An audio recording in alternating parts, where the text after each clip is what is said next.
और आगे बढ़े विस्तार से खबरों को देखिए उससे पहले आपको बड़ी खबर हम बताएं। मैनिफेस्टो को लेकर 14 अप्रैल को जारी करेगी बीजेपी अपना मैनिफेस्टो घोषणा पत्र, यानी 14 अप्रैल को सुबह 10 बजे मैनिफेस्टो जारी हो जाएगा बीजेपी के द्वारा। बीजेपी मुख्यालय में ये घोषणा पत्र जारी होगा। पीएम मोदी, गृह मंत्री अमित शाह मौजूद रहेंगे, जेपी नड्डा और राजनाथ सिंह भी मौजूद रहेंगे। तो लंबा इंतजार खत्म होने जा रहा है। आखिर क्या वादों का पिटारा लेकर के मैदान में बीजेपी इस बार उतरने जा रही है? क्या क्या वादे रहेंगे, क्या क्या खास आम लोगों के लिए रहेगा, पिछली बार से कितना अलग रहेगा इस बार का मैनिफेस्टो, इस पर सबकी निगाहें टिकी हुई हैं। और अब ये कहा जा रहा है कि बहुत जल्द, यानी कि आने वाले दिनों में जो है बीजेपी अपना मैनिफेस्टो जारी कर देगी। आने वाली 14 अप्रैल को सुबह 10 बजे मैनिफेस्टो जारी हो जाएगा। और ज्यादा जानकारी के लिए हमारे साथ सहयोगी संदीप पांडे हमारे साथ जुड़ गए हैं दिल्ली से। संदीप, इंतजार खत्म होने जा रहा है, सभी को बेसब्री से इंतजार है कि आखिर वादों के पिटारे कब आएंगे बीजेपी के द्वारा सामने। 14 अप्रैल अब तारीख बताई जा रही है। बिल्कुल, देखिए 19 अप्रैल को पहले चरण का मतदान होना है और 14 अप्रैल को भारतीय जनता पार्टी अपना घोषणा पत्र जारी कर देगी। आपको बता दें 30 मार्च को केंद्रीय रक्षा मंत्री के नेतृत्व में, उनकी अध्यक्षता में एक कमेटी गठित की गई थी जिसमें करीब 27 सदस्य थे। इसमें कई केंद्रीय मंत्री थे, वहीं कई राज्यों के पूर्व मुख्यमंत्री भी इस कमेटी के हिस्सा थे। और अब 14 तारीख को यही घोषणा पत्र जारी होगा। इस बीच कई चरण की मीटिंग्स हुई जिसमें तय किया गया है कि भारतीय जनता पार्टी का अगला मिशन क्या है, देश के विकास के लिए उसका क्या एजेंडा रहेगा। इस दौरान 14 तारीख को जो है प्रधानमंत्री नरेंद्र मोदी खुद मौजूद रहेंगे, राष्ट्रीय अध्यक्ष जेपी नड्डा मौजूद रहेंगे। इसके अलावा केंद्रीय गृह मंत्री के साथ साथ केंद्रीय रक्षा मंत्री भी मौजूद रहेंगे जो कि इस कमेटी के अध्यक्ष रहे। इसके अलावा अगर बात करें मैनिफेस्टो की क्या अहम होगा, तो सबसे बड़ी बात यह है कि पहले जैसे भारतीय जनता पार्टी ने जाहिर कर दिया गया कि ज्ञान, यानी कि ज्ञान में उसका फार्मूला मेन होगा, उसकी झलक घोषणा पत्र में मिलेगी। ज्ञान में मतलब जी फॉर गरीब, वाई फॉर युवा, ए फॉर अन्नदाता और एन फॉर नारी, यानी कि गरीब, युवा, किसान और नारी की झलक इसमें मिलेगी। उसकी विकास का एजेंडा होगा। और प्रधानमंत्री जिस तरीके से विपक्ष लगातार पीडीओ को लेकर मुद्दा बनाए, पिछड़ा दलित अल्पसंख्यक का मुद्दा बनाकर चल रहा है, उसी तरीके से प्रधानमंत्री पहले ही स्पष्ट कर दिया है उनके लिए 4 प्रमुख जातियां हैं जिसमें गरीब, किसान, युवा और अन्नदाता है। तो ऐसे में पूरी तरीके से घोषणा पत्र जो है ज्ञान पे आधारित होगा और साथ ही भारत को तीसरी अर्थव्यवस्था विश्व की बनाने की भी झलक इसमें दिखेगी। ठीक, बहुत बहुत शुक्रिया जानकारी को साझा करने के लिए संदीप। और चलिए अब आगे बढ़ेंगे, विस्तार से खबरों का जिक्र करेंगे। पीएम मोदी ने जम्मू कश्मीर के उधमपुर में चुनावी सभा को संबोधित किया। पीएम ने बिना नाम लिए राहुल गांधी और तेजस्वी यादव पर नॉन वेज खाने पर निशाना साधा और इसे लोगों की भावनाओं को चोट पहुंचाने से भी जोड़ दिया। मटन बनाने का मौज ले रहे हैं। प्रधानमंत्री मोदी ने जम्मू के उधमपुर में बड़ी रैली की। रैली में अपने संबोधन के दौरान पीएम मोदी ने राहुल गांधी और तेजस्वी यादव का नाम लिए बिना बड़ा हमला बोला। पीएम ने राहुल और तेजस्वी यादव को खाने की वीडियो डालने पर आड़े हाथों लिया और कहा कि सावन और नवरात्र के दिनों में नॉनवेज खाने की वीडियो डालकर लोगों की भावनाओं को आहत कर रहे हैं। सावन के महीने में मटन बनाने का मौज ले रहे हैं। इतना ही नहीं, उसका वीडियो बना करके देश के लोगों को चिढ़ाने का काम करते हैं। कानून किसी को भी कुछ भी खाने से नहीं रोकता है और न ही मोदी रोकता है। सभी को स्वतंत्रता है कि जब मन करे वेज खाए या नॉन वेज खाए। नवरात्र के दिनों में अपना नॉन वेज खाना आप किस मंशा से वीडियो दिखा करके लोगों की भावनाओं को चोट पहुंचा करके किसको खुश करने का खेल कर रहे हो। नवरात्र के पहले दिन तेजस्वी यादव ने मछली खाने का वीडियो डाला था, जबकि पिछले साल सावन के महीने में राहुल गांधी ने लालू यादव के साथ मटन बनाने का वीडियो सोशल मीडिया पर डाला था। नवरात्र और सावन के महीने हिंदुओं के लिए बेहद पवित्र माने जाते हैं और नॉनवेज का सेवन भी वर्जित होता है। ऐसे में पीएम ने दोनों नेताओं के वीडियो पर निशाना साधा और इसे मुगलों की मानसिकता करार दिया।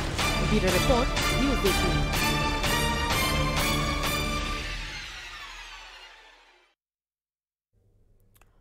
लोकसभा चुनाव के बीच कांग्रेस नेताओं का कमल थामने का सिलसिला लगातार जारी है। सुर्खी से पूर्व विधायक पारुल साहू के अलावा कई लोगों ने बीजेपी का दामन थाम लिया। उधर नेता प्रतिपक्ष उमंग सिंघार ने बीजेपी पर दबाव की राजनीति करने के आरोप लगाए हैं। देखिए।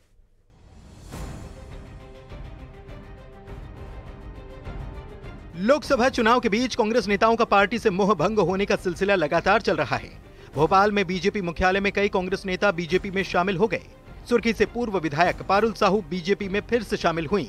उनके अलावा जिला पंचायत उपाध्यक्ष अमित सक्सेना, प्रदेश महामंत्री शेर सिंह यादव और पूर्व प्रशासनिक अधिकारी प्रतिभा राजपूत ने भी बीजेपी की सदस्यता ली। इनका सीएम डॉक्टर मोहन यादव, पूर्व सीएम शिवराज सिंह चौहान और ज्वाइनिंग टोली के संयोजक नरोत्तम मिश्रा ने स्वागत किया। साथ ही कमलनाथ और नकुलनाथ पर प्रहार किया। और छिंदवाड़ा वो कह रहे हम तपस्या कर रहे, तपस्या नहीं वो समस्या बन रहे। लोकल लीडरशिप को खड़ा नहीं करने दे रहे। आज तक वहाँ हमारा अपना कोई व्यक्ति सांसद नहीं बन पाया। इसका कारण, एकमात्र कारण कमलनाथ जी, वो लगातार लड़ते रहिए। बाद में पत्नी को लड़ाए, फिर बेटे को लड़ाए, बेटा 10 बार लड़े। इसका मतलब कोई वहाँ के लोग कहाँ जाएंगे जहाँ अपने स्थानीय नेतृत्व। भाजपा ऐसे सारे वर्गों के लिए खड़ी है और हम सब मिलकर के निश्चित रूप से इस बार छिंदवाड़ा की जनता ने तय कर लिया, अंदर का और बाहर का, बाहरी व्यक्ति बाहर जाएगा, जो वहां का स्थानीय वो सांसद बनेगा। उधर कांग्रेस से मोह भंग को लेकर पारुल साहू ने विचारधारा का हवाला दिया। पारुल ने कहा, कांग्रेस से विचारधारा मैच नहीं कर रही थी। हृदय में हमेशा राम बसे हैं, तो राम जी की सरकार है और मुझे लगता है संस्कार जो है वो कभी परिवर्तित नहीं होते किसी भी व्यक्ति के।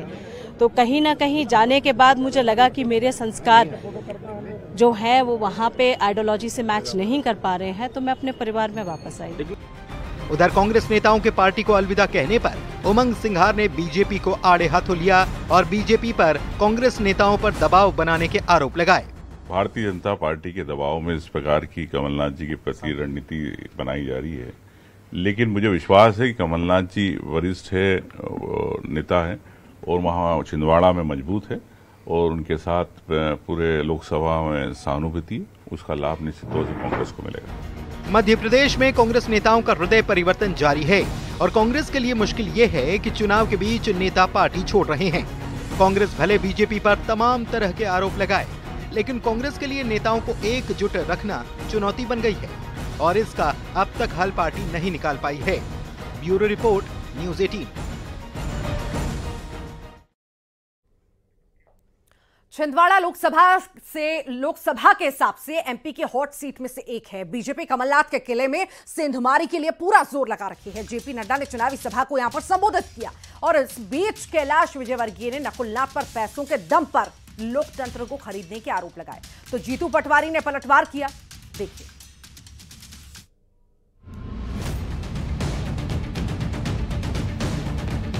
एमपी में छिंदवाड़ा के गढ़ को बचाना कांग्रेस के लिए चुनौती है। कमलनाथ के गढ़ में सेंधमारी को लेकर बीजेपी ने पूरा दम लगा दिया है।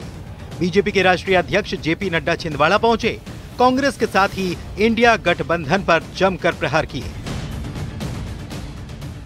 ने न अंतरिक्ष छोड़ा, न आकाश छोड़ा, न धरती छोड़ी, न पाताल छोड़ा।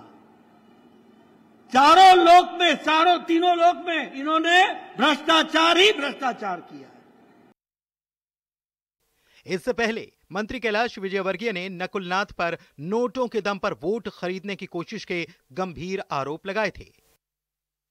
मैं समझता हूं कि ये लोकतंत्र को नोटतंत्र के माध्यम से खरीदना चाहते हैं।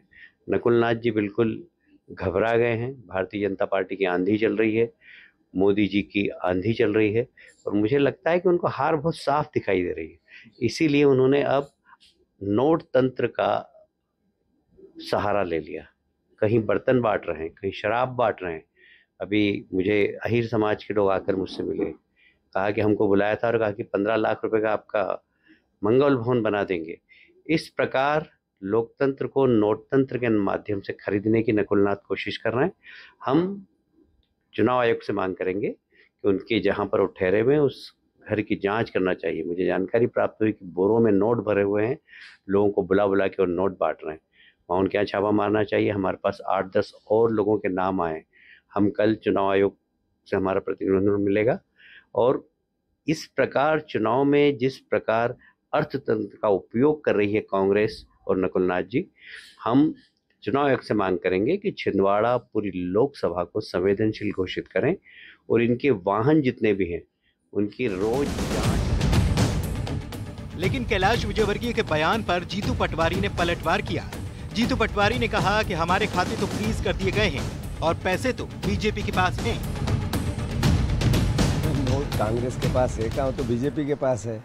और उन्होंने शायद अपने लिए कहा होगा। ये बीजेपी का जो जन के साथ धन का जो सदुपयोग दुरुपयोग है ये सर्वविदित है।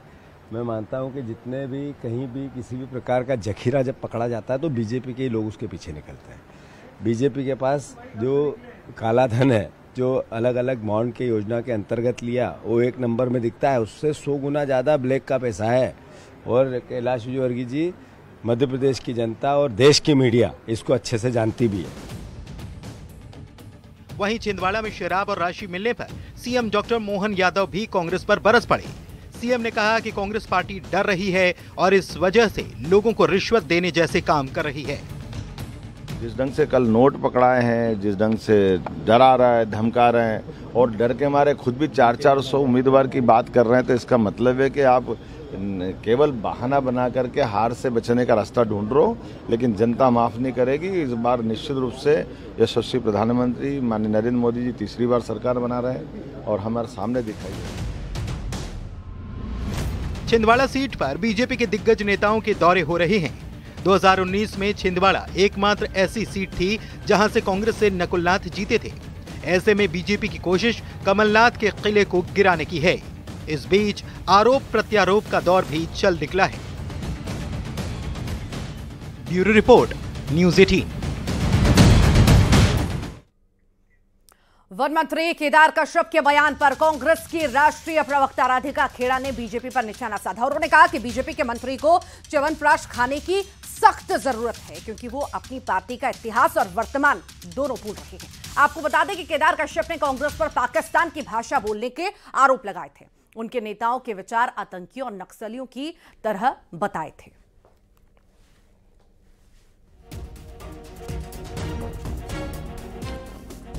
पार्टी के मंत्री केदार कश्यप को च्यवनप्राश खाने की सख्त जरूरत है। वो अपने पार्टी का इतिहास और वर्तमान दोनों भूल रहे हैं। वो भूल रहे हैं किस तरीके से राष्ट्रवाद की आड़ में देश विरोधी गतिविधियों से भारतीय जनता पार्टी संलिप्त है। और इधर राधिका खेड़ा के बयान पर वन मंत्री केदार कश्यप ने पलटवार किया। उन्होंने कहा कि राधिका खेड़ा गांधी परिवार की चाटुकारिता कर रही हैं। साथ ही उन्होंने आरोप लगाते हुए कहा कि कांग्रेस के किसी नेता ने देश के लिए बलिदान नहीं दिया। कांग्रेस के किसी नेता देश के लिए एक नाखून तक नहीं कटवा सकते। साथ ही कहा कि कांग्रेस नेताओं को च्यवनप्राश खाने की जरूरत है।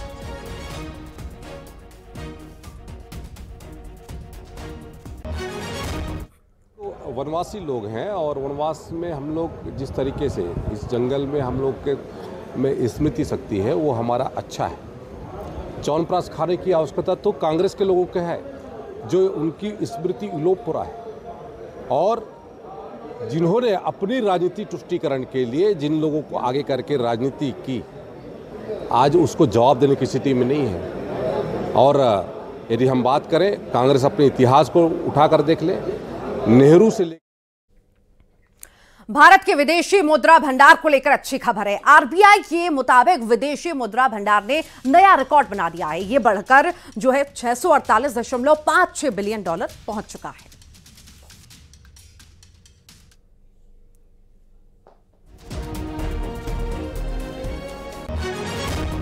विदेशी मुद्रा भंडार का यह नया रिकॉर्ड सामने आया है। अच्छी खबर, $648.56 बिलियन अब भंडार हो चुका है। आरबीआई ने विदेशी मुद्रा को लेकर यह बड़ी जानकारी साझा की है।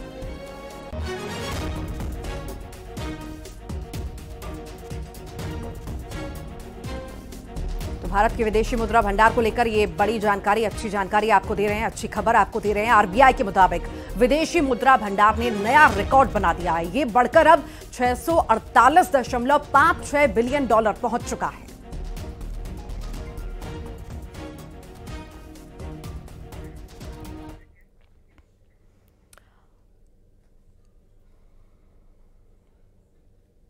और आम लोगों के लिए राहत भरी खबर। मार्च में खुदरा महंगाई दर में कमी आई है। महंगाई की दर घटकर 4.85% हो चुकी है। खाद्य, शहरी, सब्जी, फ्यूल, बिजली और दालों की महंगाई दर में कमी आई है। महंगाई दर में कमी आई है, यह भी जानकारी साझा की गई है। आम लोगों के लिए बड़ी राहत भरी खबर है। मार्च में खुदरा महंगाई दर में कमी आई। बता दें, महंगाई की दर घटकर अब 4.85% हो चुकी है। खाद्य की बात करें, शहरी, सब्जी, फ्यूल, बिजली और दालों की अगर बात करें तो इनकी महंगाई में अब कमी आई है।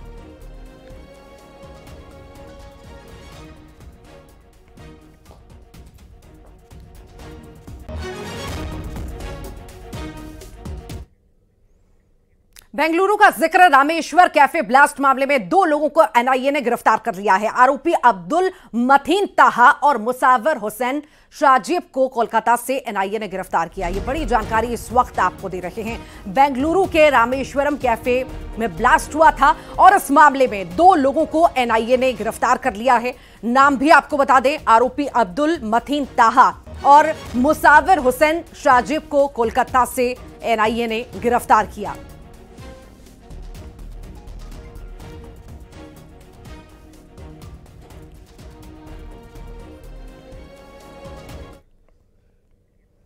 मध्य प्रदेश हाईकोर्ट के ग्वालियर बेंच में स्वर्ण रेखा नदी के मामले में सुनवाई हुई और इस दौरान हाईकोर्ट की डबल बेंच के जस्टिस रोहित आर्य ने साफ शब्दों में कहा कि जिस तरह का रवैया नगर निगम के अफसरों का है, उसके बाद वे अब ये मामले को सीबीआई को सौंप देंगे। साथ ही पूरी वर्किंग के खिलाफ सीबीआई जांच और पूरा रिकॉर्ड सीज करवा देंगे, क्योंकि नगर निगम के अफसर मेरे धैर्य की परीक्षा ले रहे हैं। कोर्ट ने नाराजगी जाहिर की और सोमवार को निगम से 5 बिंदुओं पर रिपोर्ट तलब की है। ये भी था कि 2014 से लेके 2024 तक ग्वालियर नगर निगम ने कितना पैसा खर्च किया सीवर और कचरे को लेकर, ये और इसका जवाब आज न्यायालय में उनके अधिवक्ता नहीं दे पाए। तो इस मामले में सोमवार को उनको जवाब देना है। और न्यायालय ने ये भी टिप्पणी की, क्योंकि इस मामले में ऐसा देखा जा रहा है कि बड़े पैमाने पर भ्रष्टाचार की स्थिति भी बनी है, क्योंकि आज हिसाब नहीं दे पा रहे कितना पैसा आया, कितना लगाया। तो क्यों ना इस मामले की जांच सीबीआई से करा दी जाए। ये भी माननीय न्यायालय ने टिप्पणी की है और इस मामले में पुनः सुनवाई सोमवार को। और करीब 500 साल का इंतजार खत्म हुआ जब अयोध्या के भव्य राम मंदिर में रामलला विराजमान हुए। अब सभी को 17 अप्रैल को बेसब्री से इंतजार है, क्योंकि इस दिन रामनवमी है और इस बेहद खास दिन पर रामलला का सूर्य तिलक करने की तैयारियां भी पूरी हो चुकी हैं। सूर्य अभिषेक का ट्रायल भी सफल हो चुका है। रिपोर्ट देखिए।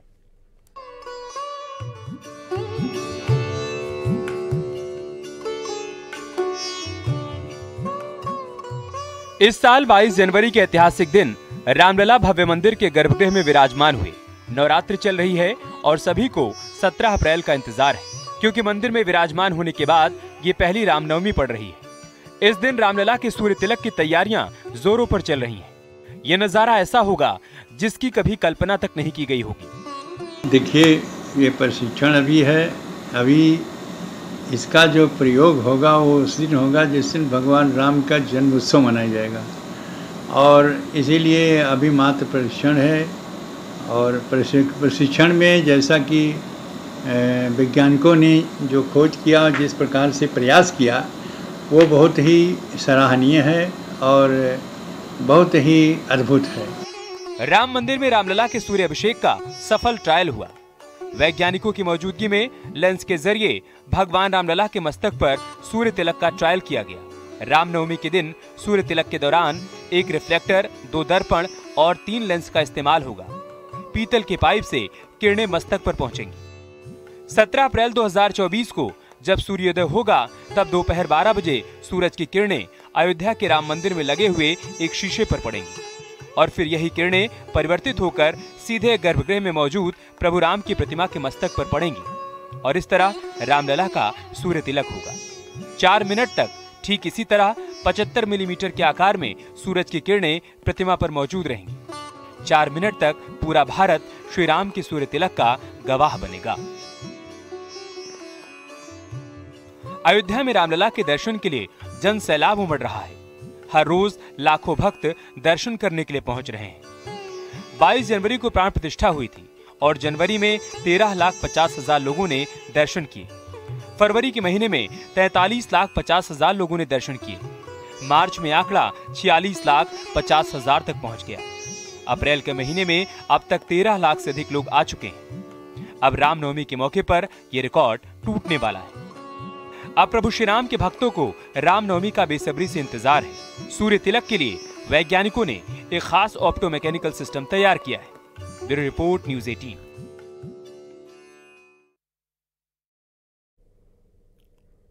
आध्यात्मिक गुरु और विकसित भारत के ब्रांड एम्बेसडर श्री श्री रविशंकर के साथ मुंबई में म्यूजिक और मेडिटेशन की एक शाम कार्यक्रम का आयोजन किया गया। कार्यक्रम में केंद्रीय मंत्री पीयूष गोयल, सिंगर सोनू निगम समेत हजारों लोग शामिल हुए। तस्वीरें आपको दिखाते हैं विस्तार से, पर यहां रुक रहे एक छोटे से ब्रेक के लिए।